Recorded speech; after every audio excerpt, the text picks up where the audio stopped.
আসল থেকে সুদেই কামাই, ঠিক যেমন মেয়ের থেকে জামাই।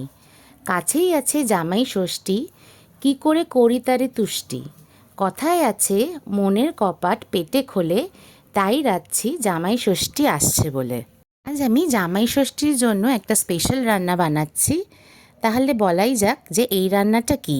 এই রান্নাটা একটু সময় সাপেক্ষ আর কষ্টকর। ওপার বাংলায় বলে সবাই এই রান্নাটা শ্রেষ্ঠা, তাই দেখাই চলো আজ চিতল মাছের মুইঠা। এটা ওপার বাংলার এক সাবেকি রান্না। ভিডিও খুললে পরে আমার সাথে সাথে অনেকেই এরকম রান্না দেখতে পাবেন যারা মাছের সাথে আলু মিক্স করে দেয়, তাতে স্বাদ অত আসে না। আমি একদম পুরনো দিনের একটা রেসিপি কিন্তু তুলে ধরলাম। আমি 1 কেজি চিতল মাছ নিয়ে নিয়েছি। চিতল মাছের পিঠের দিকটা কিন্তু নিয়ে নিতে হবে, এই পাটটা দিয়ে কিন্তু মুঠে হয়। এই মাছটাতে কিন্তু প্রচুর কাটা হয়, তাই আমি দেখাবো যে কাটা ছাড়িয়ে মাছটাকে কি করে আলাদা করা যায়। ব্যাপারটা খুবই সহজ কিন্তু সময় সাপেক্ষ।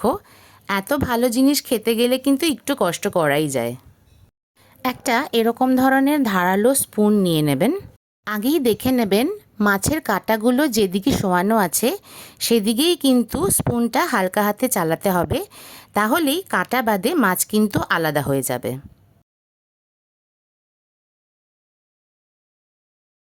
মাছটা কাটা ছাড়িয়ে আলাদা করে নিয়েছি, এখন কিন্তু এতে একটাও কাটা নেই। আগেই একটা বড় জায়গায় জল গরম করতে বসিয়ে দেবেন।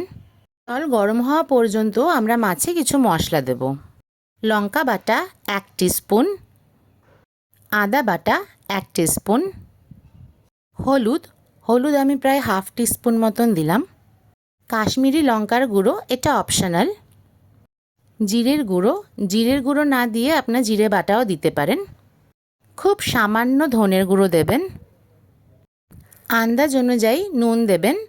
এখন কিন্তু মাছটা খুব ভালো করে আপনাদেরকে মাখিয়ে নিতে হবে, যাতে যত মশলা দেবেন সেগুলো যাতে মাছের প্রত্যেকটা জায়গায় ভালো করে মিক্স হয়ে যায়। এরকম কাটা ছাড়িয়ে কুড়ানো অবস্থায় কিন্তু বাজারেও আজকাল পাওয়া যায়, কিন্তু তারা এই মাছের সাথে অন্য মাছ কিন্তু মিক্স করে দেয়। তো চেষ্টা করবেন যে বাড়িতেই এটা করার জন্য। এখন দেবেন ময়দা, খুব বেশি ময়দা ইউজ করবেন না। আমি 1.5 টিস্পুন মতন ময়দা নিয়েছি। ময়দাটা কিন্তু শুধুমাত্র একটু বাইন্ডিং হওয়ার জন্যই চাই। এবার ময়দাটাও ভালো করে মিক্স করতে হবে যাতে ময়দার কোনো লাম্প না থেকে যায়। এখন দেব সামান্য তেল। তেল দিলেই কিন্তু হাতে লেগে থাকা মাছটা আলাদা হয়ে যাবে। গোল গোল করে বড় বড় বল বানিয়ে নিতে হবে। হাত দিয়ে চেপে চেপে টাইট করে বলটা কিন্তু বানাতে হবে। এখন যে গরম জলটা বসিয়েছিলাম সেটা বেশ গরম হয়ে গেছে, দেখুন ফুটছে। এর মধ্যে মাছের বলগুলো দিয়ে দেবেন। 10 থেকে 12 মিনিট ফুটতে দেবেন। এই সময় ঢাকা কিন্তু বন্ধই রাখবেন। 12 মিনিট পর আমি গ্যাসটা অফ করে দিয়েছি। দেখুন মাছের কালারটা কিন্তু চেঞ্জ হয়ে গেছে আর মাছটা জলের মধ্যে কিন্তু ভাসছে। একটা টুথপিক দিয়ে চেক করে নেবেন। টুথপিকটা যদি ক্লিন বেরোয় তাহলে বুঝবেন মাছটা হয়ে গেছে। মাছগুলো জল থেকে তুলে পুরো ঠান্ডা হওয়া পর্যন্ত অপেক্ষা করবেন।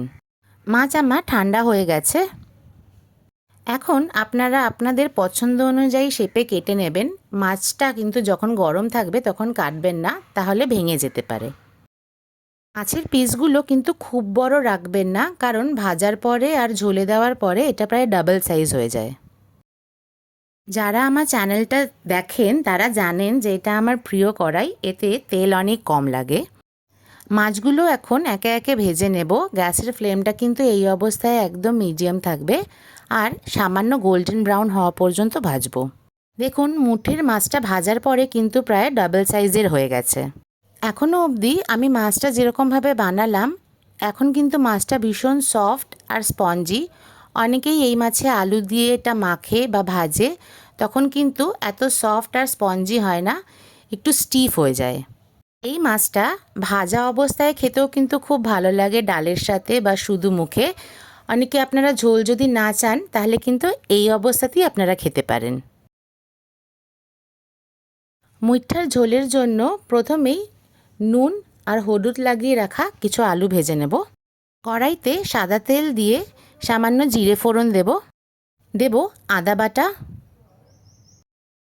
স্বাদ অনুযায়ী লঙ্কা বাটা, জিরের গুঁড়ো, জিরে বাটাও দিতে পারেন। এই সময় কিন্তু গ্যাসের ফ্লেমটা একদম আস্তে করে রাখবেন।